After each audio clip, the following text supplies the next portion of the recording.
Suara gemuruh terdengar dari angkasa, memberi peringatan kepada seluruh makhluk di bumi, jika sebentar lagi akan turun hujan, dan bisa saja akan datang badai hujan dengan ditemani angin yang bertiup kencang. Dan semua itu tidak menyurutkan langkah kaki kecil yang berjalan di jalan yang sangat sepi, berjalan tidak berarah. Langkah kecil itu milik seorang anak laki-laki berusia sekitar 7 tahun dengan pakaian lusuh yang dia kenakan. Beberapa kali terlihat di raut wajahnya yang sedang menahan sakit. Gerakan gestur tangannya terlihat sedang menahan rasa lapar di perutnya.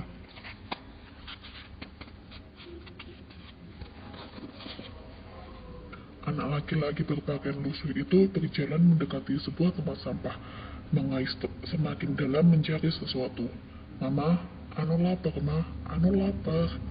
Lirihan pilu itu masih terdengar meskipun dirinya tak lagi mengais tempat sampah. Kedua tangannya kosong, tak menemukan apa yang dia cari di tempat sampah yang telah dia tinggalkan. Kepalanya menoleh ke sana kemari, terlihat sedang mencari sesuatu yang dia butuhkan. Karena dirinya yang tidak memperhatikan jalanan, kakinya tanpa sengaja menginjak batu berukuran sedang membuatnya tidak bisa menjaga keseimbangan tubuhnya. Bu! Jatuhlah si anak laki-laki itu, mengadu kesakitan saat dirasa kakinya terkilir. Ih, sakit sekali, kaki anu sakit, mama.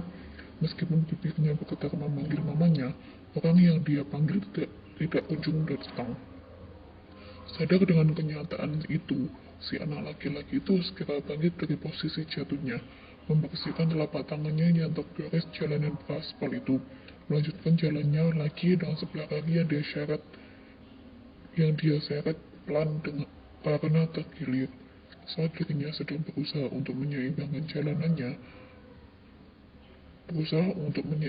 jalannya, sebuah mobil tiba-tiba melaju dari arah depan dengan sangat cepat. Tak lagi mempermasalahkan kakinya yang sakit, si anak laki-laki itu dengan cepat berlari ke tepi jalan dan berakhir jatuh di sana. Jatuh dengan posisi tubuh yang tengkurap di atas jalan yang deras. Darah, gumam si anak itu saat dirasa ada cairan yang mengalir dari darahnya.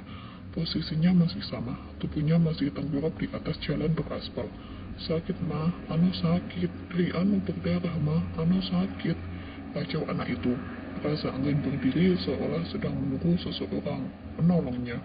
Ma, anu sakit, ma, mama di mana? Anu butuh mama. Tak lama kemudian tangisan kesakitan pun terdengar dari bibir mungil yang bergetar itu. Terdengar sangat pilu saat mendengarnya. Bahkan terasa sangat nyata jika mendengarnya dengan jarak sedekat ini, seolah bisa merasakan rasa sakit yang dia alami. Mama, anu mau nyusul mama. Mama di mana? Mama, anu pengen ketemu mama. Anu sakit, mau disembuhin sama mama. Mama di mana, ma? Si anak laki-laki itu masih setia dengan tangisannya dan juga posisinya. Hingga tak lama terdengar suara langkah kaki kecil yang mendekat, berhenti tepat di samping tubuh tidak berdaya milik si anak laki-laki itu, yang ternyata seorang anak kecil perempuan yang usianya terlihat tak jauh dari si anak laki-laki itu. Si anak perempuan itu mendekat dan berjongkok di dekatnya, mengulurkan tangannya dan dengan memberanikan diri menepuk pundaknya si anak laki-laki itu. Puk, puk, kamu gak apa-apa? Tanya si anak perempuan itu. Masih tak ada respon dari anak laki-laki itu, tapi tangisannya sudah tak terdengar lagi. Si anak perempuan menggoyang-goyangkan lengan milik si anak laki-laki. Hei, kamu gak apa-apa? Kenapa tidur di jalan? Ayo bangun. Untuk kali kedua, si anak laki-laki masih bertahan dengan posisinya, membuat si anak perempuan itu menggigit bibirnya dengan perasaan khawatir yang sangat terlihat dan dari raut wajahnya. Mencoba sekali lagi menggoyangkan lengan itu yang terbungkus kaos lusuh. Kamu beneran lagi tidur ya? Ayo dong bangun, jangan bikin aku khawatir sama kamu. Ayo bangun. Dan ajaibnya, si anak laki-laki langsung mendongak, menatap ke arah anak perempuan itu dengan kedua mata yang berkaca-kaca. Bibirnya terlihat bergetar dengan sangat hebat, segera menundukkan dirinya meskipun masih merasa nyeri di pergelangan kaki dan juga dahinya. Setelah berhasil duduk, si anak perempuan menjerit dengan nada cemas. Darah, ada darah, dahimu berdarah, jerit si anak perempuan, namun tak direspon oleh anak laki-laki itu. Si anak laki-laki itu meraih kedua tangan milik anak perempuan itu dengan erat. Kamu tadi bilang apa? Kamu khawatir sama aku. Kamu beneran khawatir sama aku? Iya, aku khawatir sama kamu. Aku lihat kamu tidur di jalan dan dahimu juga berdarah. Tentu saja aku khawatir sama kamu. Ayo ikut aku sembuhin kamu. Ajak anak perempuan itu membuat senyum senang terbit di bibir anak laki-laki. Anak laki-laki itu diajak untuk berteduh di sebuah halte yang ada di sana. Kamu duduk aja biar aku obati lukamu.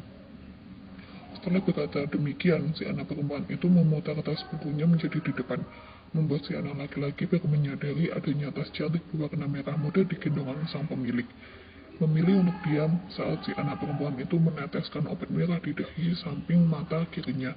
Ya benar, yang baru disadari oleh si anak laki-laki ternyata dia terluka di sana.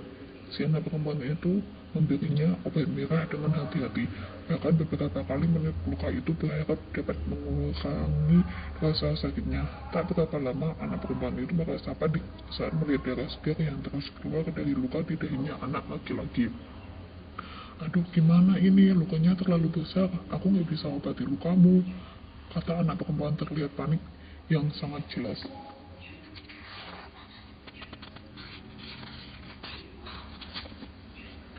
Apa kita perlu pergi ke rumah sakit? Aku akan mencari angkutan umum, katanya sekali lagi. Saat si anak perempuan akan berdiri dari duduknya, tangannya langsung digenggam oleh si anak laki-laki, menyuguhkan senyum bibirnya karena merasa terharu. Ya, dia terharu karena masih ada manusia yang merasa khawatir terhadapnya. Gak perlu, aku gak apa-apa, lukanya gak begitu sakit, kata si anak laki-laki itu. Bohong jika dirinya tak merasa sakit. Nyatanya, dirinya harus mati-matian menahan rasa sakit di dahinya karena dirinya tak mau lebih menyusahkan si anak perempuan itu. Cukup melihat tatapan khawatir di mata anak perempuan itu sudah membuat anak laki-laki merasa senang tiada tara. Tapi darahnya nggak mau berhenti, cicit si anak perempuan terdengar akan menangis. Bahkan pelupuk matanya sudah terlihat genangan air mata. Untuk menghibur si anak perempuan, anak laki-laki merobek kaos putihnya yang lusuh. Kemudian dia lilitkan di kepalanya untuk membungkus dahinya yang terluka. Udah, darahnya udah nggak keluar lagi, kamu jangan sedih, nanti Ano ikutan sedih. Dan ucapannya membuat balasan berupa senyuman senang dari anak perempuan. Kamu lapar kan? Aku ada sesuatu buat kamu, katanya kemudian mengeluarkan sebungkus roti dari dalam tas punggung serta sebotol susu kemasan, memberikannya kepada si anak laki-laki. Mendapat perhatian yang sedemikian rupa membuat si anak laki-laki tak kuasa untuk membendung tangisannya. Segera maju dan memeluk tubuh kecilnya si anak perempuan itu, menangis di bahunya. Kamu baik banget sih. Ano baru pertama kali ini punya teman sebaik kamu, kata si anak laki-laki, kemudian mendapat balasan pelukan yang tak kalah erat dari si lawan. Kamu jangan nangis, nanti perutmu tambah sakit. Lebih baik kamu makan roti saja, ayo dimakan, suruh pelan si anak perempuan. Anak laki-laki itu melerai pelukannya dan tersenyum haru melihat sebungkus roti dan juga sebotol susu tersodor ke arahnya. Namun dirinya belum berniat untuk mengambilnya. Beneran ini buat Ano, tanyanya untuk memastikan dalam pemberian tersebut. Ya, itu buat kamu, balasnya terdengar menyejukkan di hati si anak laki-laki.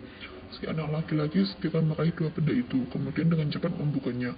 Alih-alih memakan apa yang telah dia buka, dirinya malah membelah roti itu menjadi dua bagian dan menyodorkannya satu ke anak perempuan.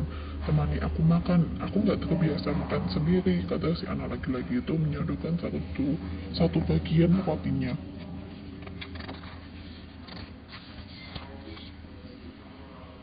Tapi kamu kelihatan lapar. Aku mau kita makan berdua. Ini buat kamu. Dan pada akhirnya si anak perempuan itu mengambil satu bagian roti yang telah terbelah. Segera memakannya dengan lahap membuat si anak laki-laki tertawa senang. Mendengar suara tawa tersebut, si anak perempuan mendongakkan kepalanya, menatap heran ke arah anak laki-laki. Kamu kenapa ketawa? Kamu lucu. Kamu makannya kayak anak kecil, coklatnya berlepotan di bibirmu, balas si anak laki-laki. Nih, coklatnya nempel, tambahnya lagi setelah si anak laki-laki mengusap pelan bibir bawah anak perempuan. Udah, sekarang kamu yang makan, suruh si anak perempuan. Enggak, aku nggak akan makan sebelum aku lihat roti bagianmu habis. Mendengar balasan Jan, demikian si anak perempuan segera menghabiskan rotinya dengan cepat. Tak sampai 5 menit dan roti itu sudah habis. Udah habis, sekarang kamu. Bagus, aku suka lihat kamu makan dengan lahap, ujar anak laki-laki dengan telapak tangan yang mengusap kepala si anak perempuan dengan sayang. Udah, sekarang kamu, katanya. Takut jika anak laki-laki kelaparan. Bukannya segera memakannya, si anak laki-laki malah memperhatikan kedua matanya si lawan yang sangat indah menurutnya. Mata itu sangat bulat besar dengan pupil mata yang coklat cerah, bertolak belakang dengan warna rambut hitamnya. Aku suka kamu yang udah mau mengkhawatirkan aku. Aku suka kamu karena kamu sudah memberikan harapan untukku, kata si anak laki-laki itu tiba-tiba. Satu lagi, aku ucapkan, aku suka kamu, katanya hujanku. Tanpa disadari, seorang anak laki-laki kecil berkacamata memperhatikan interaksi dua anak kecil berbeda gender itu dengan tatapan yang sulit diartikan. Aku harap anak itu tidak bertemu lagi dengan Fai, ucap si anak laki-laki berkacamata itu dengan sangat lirih.